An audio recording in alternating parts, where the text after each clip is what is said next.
Hey everybody, it is Simply Sherri. It's Belle. and and we are here to do our Oscars recap. We know we promised you a video where we would throw out our picks. A lot of stuff happened over the end of the month, a lot. So we weren't able to do that video, but we are coming back. We will let you know who we thought would win and then discuss who actually won. And I guess we're going to talk about the elephant in the room first so that we can have the happy conversation. I don't want to talk about it. I'm done. I don't really want to talk about it either. You know what? This is how we're going to talk about it and not talk about it at the same time. Ready? There will be an episode of On Pop Culture Uncovered all about the Will Smith, Chris Rock drama. Yep. It's called The Weekly Podcast. It is called Armand, myself, and Pete. And we will talk about the hot mess that happened from varying points of view because we all have reacted very differently.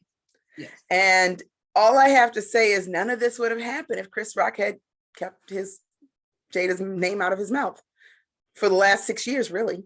Yeah. And that's all I have to say about that. And that's all we're going to say because this is not what this conversation is about. Not even a little bit. Not even a little bit. So on Sunday, March 27th, the Academy Awards were presented. And I already told Belle from my picks, I got 6 out of 7. I think I got none out of none.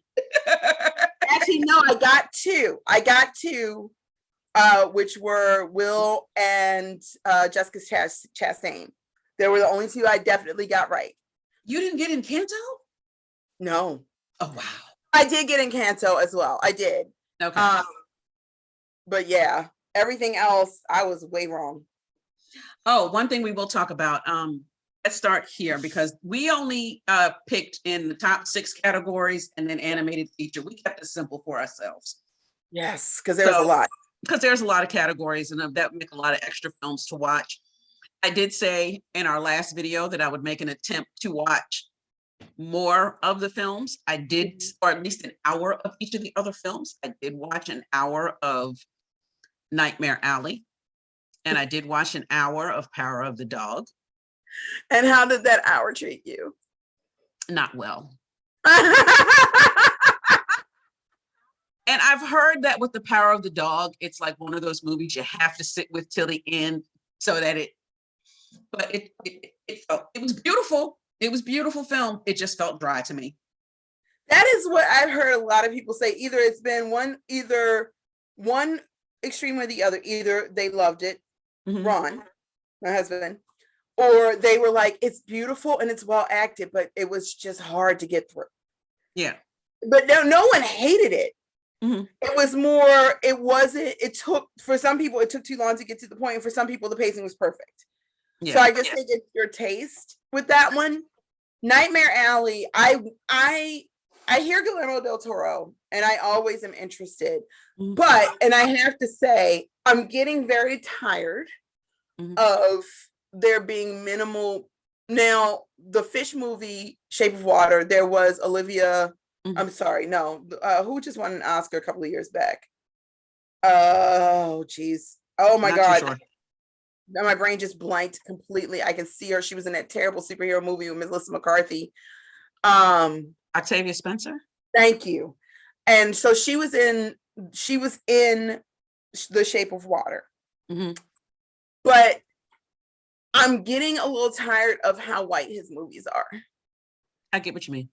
I'm tired, especially in Nightmare Alley, where you have the perfect opportunity to actually have people of color in your film, because Carnies were one of the few places that people of color actually could get gainful employment outside of their own communities. Agreed. During the Dust Bowl era. So it just seems weird that during a movie set during the Dust Bowl era, you would choose to not put a single person of color in a major role. Agreed. It's very, and so, and that's, I feel like with a lot of these films, at least for me, I've kind of gotten that place where I'm just like, I'm tired of seeing Black people, seeing not just Black people, but BIPOC not being in places where we actually should be. And then y'all turn around and get up in arms when we're in places, quote unquote, that we shouldn't be, like the Green Knight. Yeah. Good point. Pick a struggle. I started to watch Drive My Car. Unfortunately, the day that I turned it on, my brain wasn't ready to do caption. Yeah. That has absolutely nothing to do with the film. That was 100% me. I have watched captioned things before, but the day I went to go watch Drive My Car, my brain just could not. I was like, I wasn't ready. My brain was not prepared to do that work. I really enjoyed it. I thought it was a very interesting movie, and I thought it was a very smart way to use a confined space. I think it's a beautiful movie. So I was pleased to see that it got nominated. Like I said, 3 of these movies shouldn't be here. But the other ones that are, like, as much as I love Dune shouldn't have been in the Best Picture category. Not until Dune Part 2 comes out. Okay. I don't think it should be, because it's not the beginning, it's how you wrap it up. Good point. All right. How many television series have we watched where they started off so well, and then Game of Thrones just totally destroyed the final 2 or 3 episodes and crap the bed? So yeah, it's not Reacher. Like I have Reacher. Yeah. Anyway. I know it has absolutely nothing to do with this conversation we're having right now. We will, and I did not watch Belfast because it was only in theaters, and Licorice Pizza I could not get my hands on. So I did pretty good watching as many of them as I could. Licorice Pizza shouldn't even have been nominated. It's one of the most racist things I've seen in quite some time. It's just super racist towards Asian people, and I don't know how that no one thought to go, maybe this isn't a good idea. Yeah. Not to mention that, and this is a conversation that we've had on the main podcast, that I do not, and I've said this multiple times, I do not like it when female characters, it's supposed to be empowering or feminist, to have them do just as awful things as male characters do. I will never like that. I do not like the fact that because the main female character is basically comes real close to sleeping with a child, he's 17 years old, he's still a child. It's empowering. Yeah, it's a coming of age story. And I'm like, if that was a 30-year-old man, the 17-year-old like it's Lolita, right? It would be considered wrong. So I need you guys to not keep having that double standard. So let's one thing, and also just off the top, Dune taking all the production awards.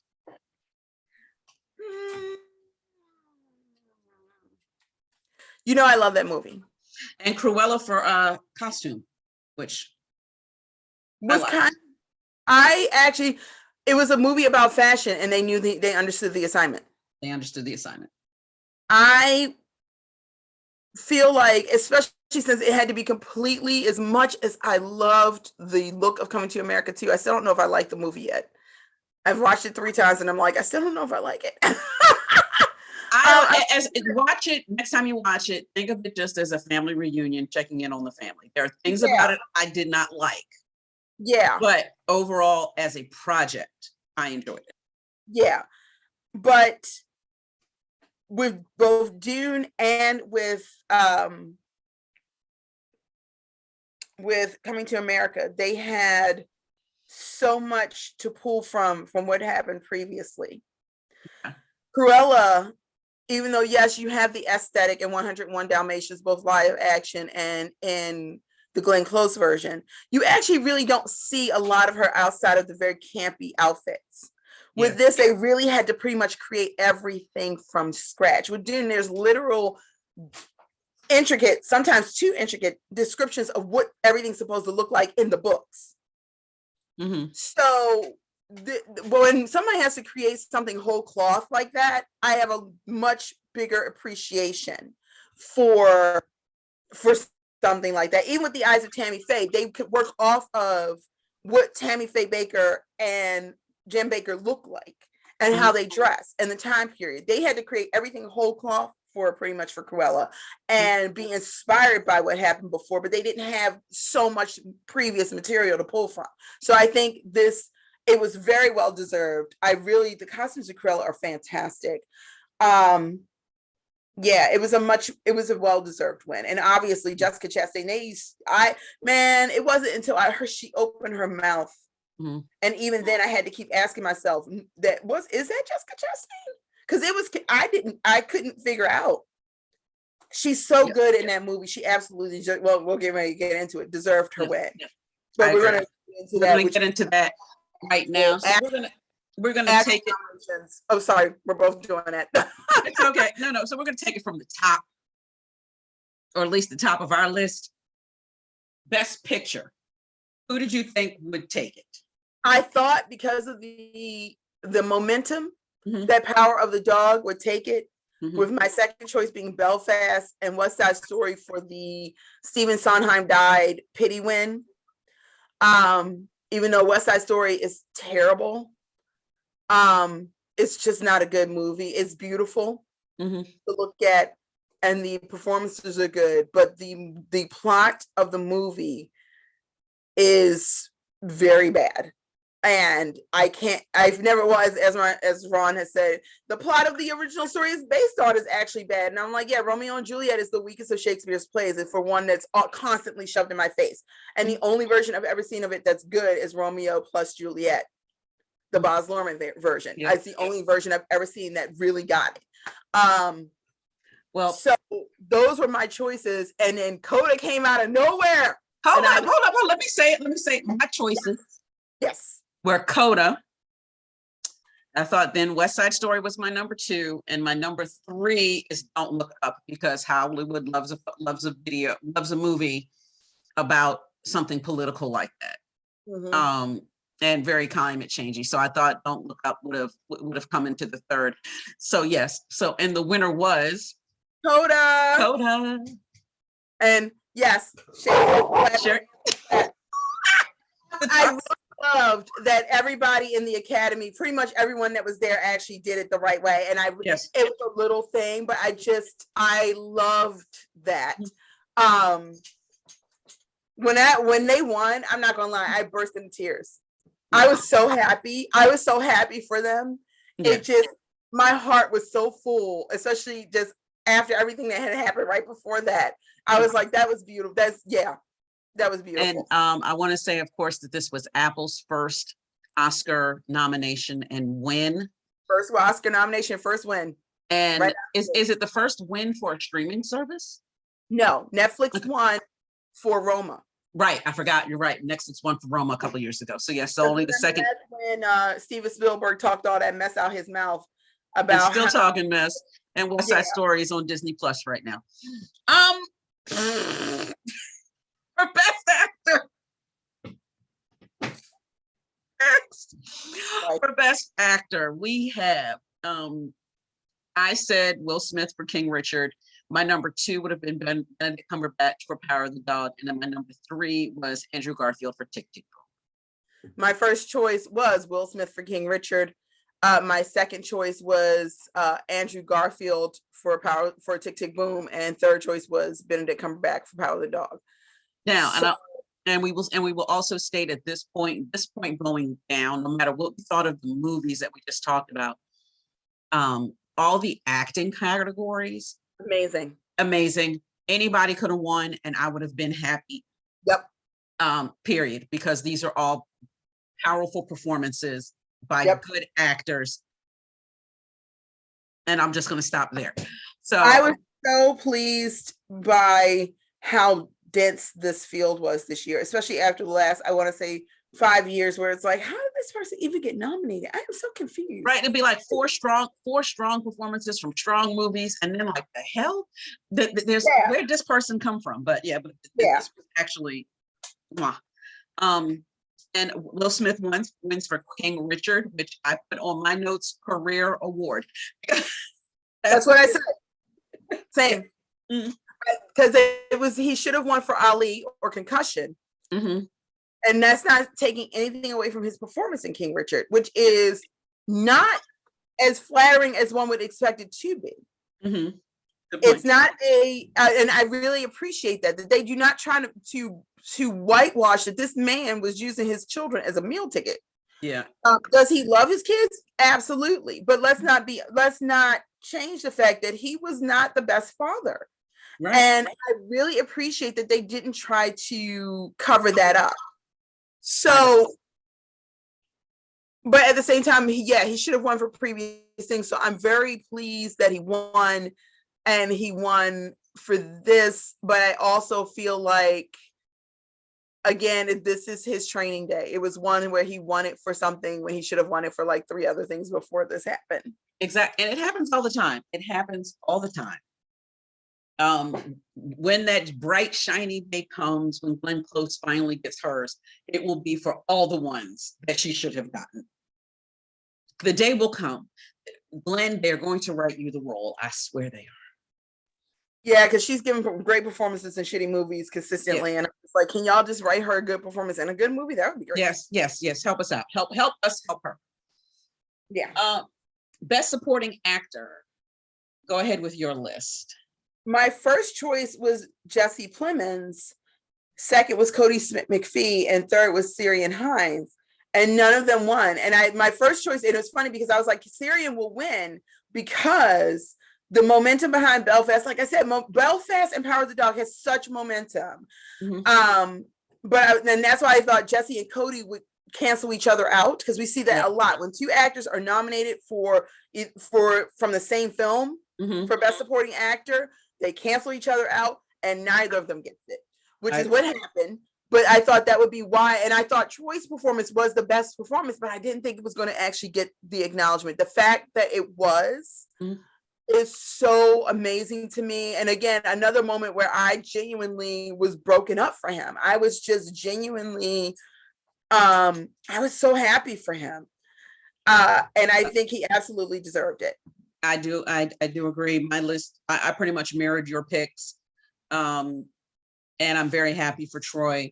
I know that I think the statement is that he's the first actor, and I'm making sure I say that, that is hearing impaired or deaf that has won this award. He is, because the first actress was Marlee Matlin. Yes. Who's also in this film and also amazing. Yes. So I was surprised that she didn't get a nomination for Best Supporting Actress. But yeah. But when we get to the Best Supporting Actresses, when you're like, this field was this strong, it's like, it was a lot. That was a field. It was a hard field to break into. So congratulations, Troy. We appreciate all the work you did, even though we all missed it. For Best Actress, my first choice was Jessica Chastain for The Eyes of Tammy Faye. My second choice, Penelope Cruz for Parallel Mothers. And my third choice was Elizabeth Coleman for Lost Daughter. Did I want her to win? No, because she just won last year or the year before. Not that Olivia Colman is not great. I just like to see other people win. So, and go ahead. And your choices were? My choices were the exact same. It was Jessica Chastain first, Penelope Cruz for Parallel Mothers, and Olivia Colman. Nicole Kidman was really good. Kristen Stewart was really good, surprisingly, because she seems like a very nice girl, but she does not have a lot of range. But this was a great part for her. Okay. But she was actually really good in this. But I would have much rather that she had been not in this category and Tessa Thompson had been. Yes, there are other people that should have been in that fifth spot. And and honestly, Nicole could have also gone, because I wasn't feeling it. I did not watch those. I wasn't feeling it. It felt like she was doing. The moments that felt real were when she wasn't being the Lucy that was from the I Love Lucy show. And that's the only way I can explain it. The Lucy who founded Universal Studios, that was when she was at her strongest. The businesswoman Lucy was at her strongest. But the performer Lucy felt like almost like a parody. I get what you're saying. So that really was off-putting to me. She was much stronger when it was the behind the scenes and the marriage dynamics scenes, which Nicole Kidman excels at anyway. Right. So this, like I said, those were my first 3 choices. I'm so proud of Jessica Chastain. Yes, beautiful job. Beautiful job. And deserved it. Well deserved. She's a remarkable talent. I think we've only just begun to see what she's capable of. Like, I really think that this is just one of many performances that we're going to get sick of seeing her. See, like, yes. I'm not even being facetious. That she's so good in every bloody thing. And this is also, I'll say, one of those times where she's won for the right role. Like, yep, this was the win you deserved. Yep. The fact that she managed to remind people that Tammy Faye Baker was a human being who had a big heart, and who didn't know that her husband was doing stuff he wasn't supposed to be doing. Right. And one of the first people who openly said, why are we treating AIDS patients like they're garbage? People always forget that because of the scandal that happened. They forget that that woman just called out so-called Christian America about how they were treating people, and took a huge hit for that. Right. And Jessica absolutely captured all of those aspects of her character. It was just a beautiful performance. It really was. So yeah, best supporting actress. Best supporting actress. Go ahead, run your choices. My choices were Ariana DeBose for West Side Story. Literally, her and the guy who played the oh Lord, not Tony, his best friend, were the only reason to watch that movie. Judi Dench for Belfast, AJ Ellis for King Richard. I put Ariana DeBose, and with a note, this one she had won all the precursors. This was her year, period, not in sense. I had Ajuwan Ellis for King Richard, and then I had Kristen Dunst for Power of the Dog. First openly queer woman of color to win an Oscar. First Afro-Latina.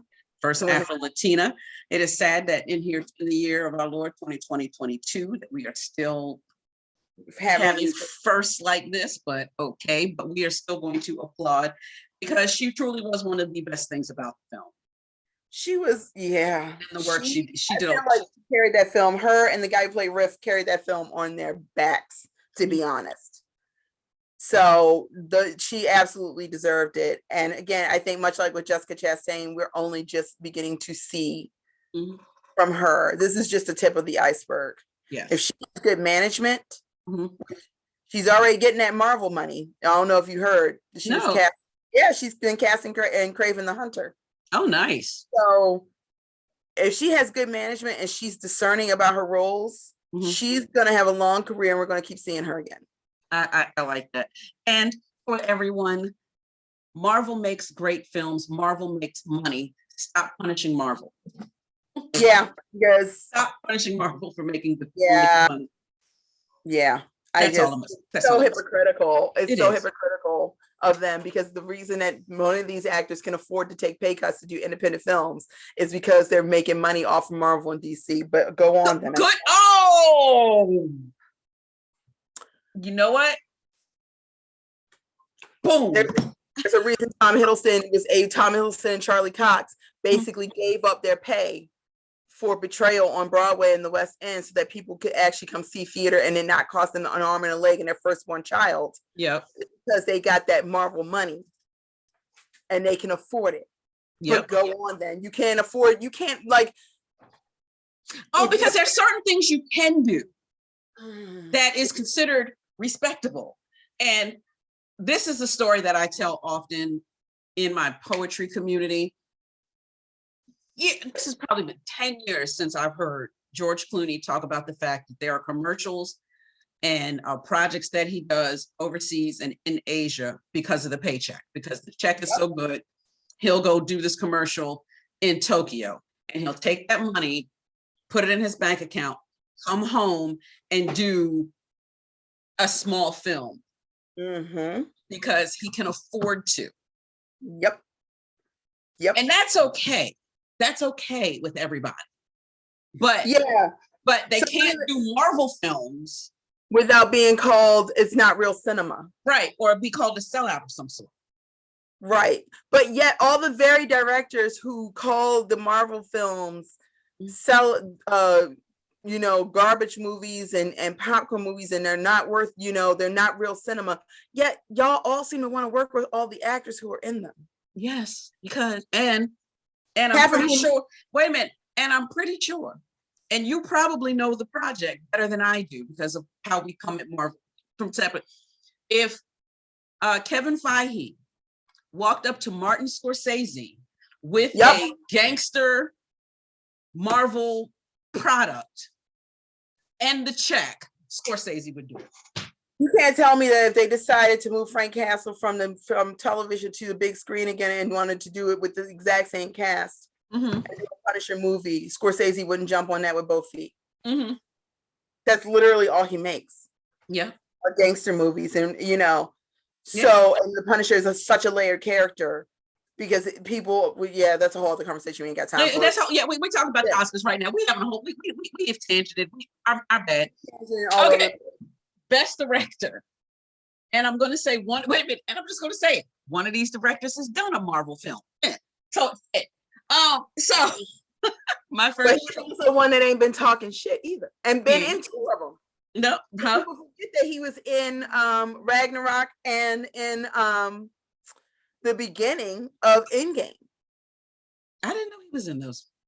He's the voice calling for help for the Asgardians. Oh, okay. Yep. I did not know. He's the voice of the Asgardian ship, and he's the voice calling for help for the Asgardians. So go on. Yeah, so we're talking about who was my number 2 pick for this year. Jane Campion was my first pick for Power of the Dog. Because again, it may not have been my thing, but it's beautiful. It's gorgeous. It was well acted. It was well staged. I just found it to be dry. My number 2, Kenneth Branagh. Number 3, Drive My Car.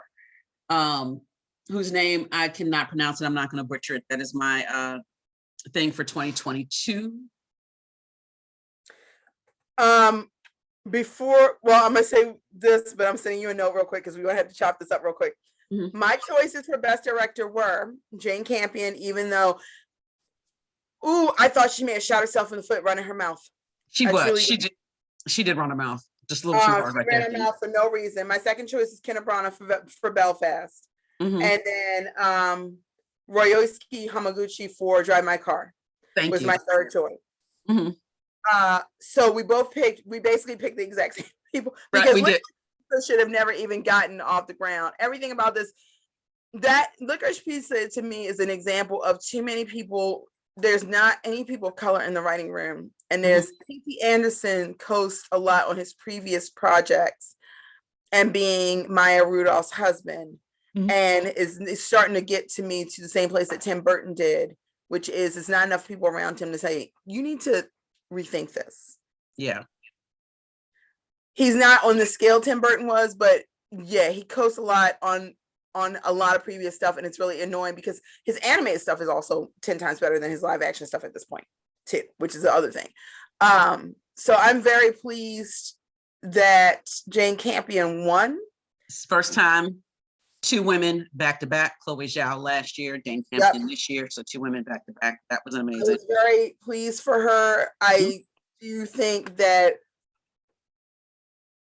Well, my brother who lives in Australia, not a New Zealander, he lives in Australia, but he's like, I get tired of people saying, like, he was like, I saw a lot of Kiwis and a lot of Australians going, this is not who we are. Her remarks aren't who we are. And he was like, yes, they are. And the sooner we acknowledge that is, he was like, the same way we can't sit here from our high horse and criticize America about Black Lives Matter when we're still sitting on Aboriginal land.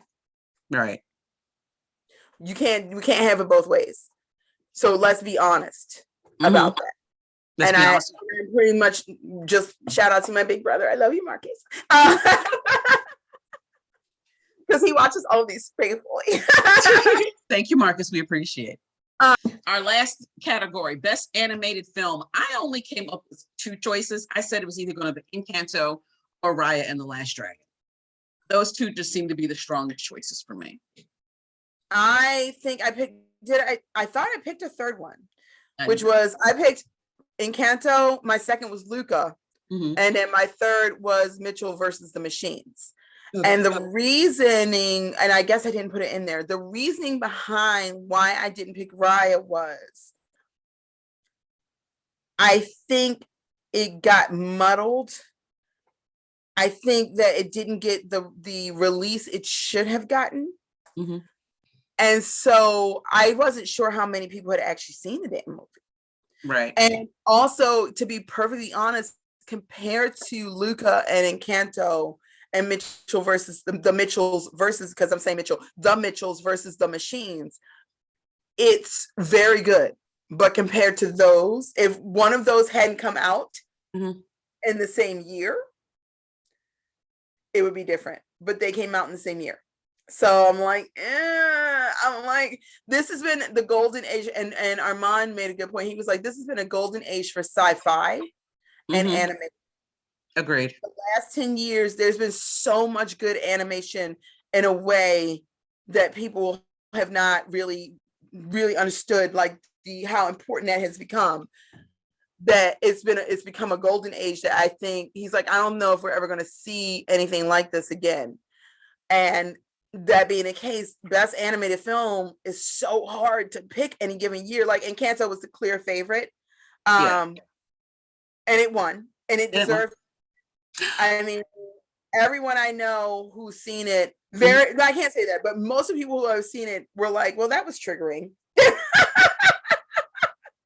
And I'm like, any movie that messes up everything, I don't care how old they are, I don't care what their race is, I don't care their backgrounds. Almost every person I know who saw it was like, there was at least one person in that film that I was like, I identify way too deeply with this person. Right. This is bringing up a whole lot of stuff, and I'm going to have to talk to my therapist about right now. So thanks for that. Thanks, Disney. We appreciate you. And as Nikki Marina said, oh, welcome to the recently targeted by Disney Club for Turning Red, which also Turning Red messed me up from stop to. That's definitely going to be on the. If it's not nominated next year, I would be shocked. But I need to watch that. I've heard very good things about it. It's on my list. It's on my list to watch. But I ain't gonna lie, I was sobbing for a different reason because I was having so many flashbacks to when I was the age, because the characters are the age that I was in the 90s. And so like there's a lot. I was like, I'm having a lot. You're having a lot of 90s. Got it. Well, to close out, the one thing I will also mention that I really liked about this year's Oscar is that this Oscar season, the winners this year, is that no one film took everything. These Oscars were spread out. Yeah, I actually really appreciated that. I don't think Dune was, I think Dune's the only thing that swept. And I feel like it shouldn't have, because honestly, for the scale that they were doing, No Way Home should have rocked those categories. Yes. Dune did really great stuff with a lot of practical effects. Now that's what, and I think that might be what gave it the edge. Yeah. There's a lot of practical effects in Dune. I think people, myself personally, I appreciate practical effects over CGI every time. Right. So that may have been what gave it the edge. But even with the Billie Eilish winning her Oscar for the theme from the last James Bond, No Time to Die. No Time to Die, her and Phineas. Yes, and I just watched the film and it's actually a really good one. I enjoyed it. I enjoyed it, but I didn't. We're gonna have to talk about that because I hate the plot. Okay. I hate the plot so much, girl. I think the performances are fantastic, but the plot is just garbage. It's hot garbage. So I did want to make mention of that. We want to mention congratulations to Samuel L. Jackson for receiving his honorary award on Saturday night. Yes. Beautiful, beautiful, beautiful. Yes. So everyone, take this conversation as our moment of trying to talk about all the good that happened. Like Questlove winning Best Documentary. Questlove. Oh my God. If you have not seen Summer of Soul, go watch it. It is the best. It's so good. And that speech was just, that speech was hitting notes that I wasn't ready to be, I wasn't expecting. And it hit different. Yes. It hit different after a lot of recent events. It really did. Yeah. And that it was beautiful. It was a beautiful speech. Yeah. So it was a beautiful award ceremony. Despite Despite the slap, we are Pop Culture Uncovered. We will be back because apparently we have a list of conversations we wish to have. Yes. Said PC Uncovered on Twitter and Instagram, popcultureuncovered.com, Pop Culture Uncovered on Facebook and Tumblr and Patreon, where you can give as much or as little as you'd like. But if you want to continue to see great content like this and help us to actually be able to pay our writers what they are worth, if not more, then let us know. Let us know. We will be back again next year because we do enjoy this Oscars chat. We do I mean, I'm glad because I started not to watch them and I'm like, woo, child. I'm glad I wasn't that person who was like, what happened? And we will see y'all all next year. Bye.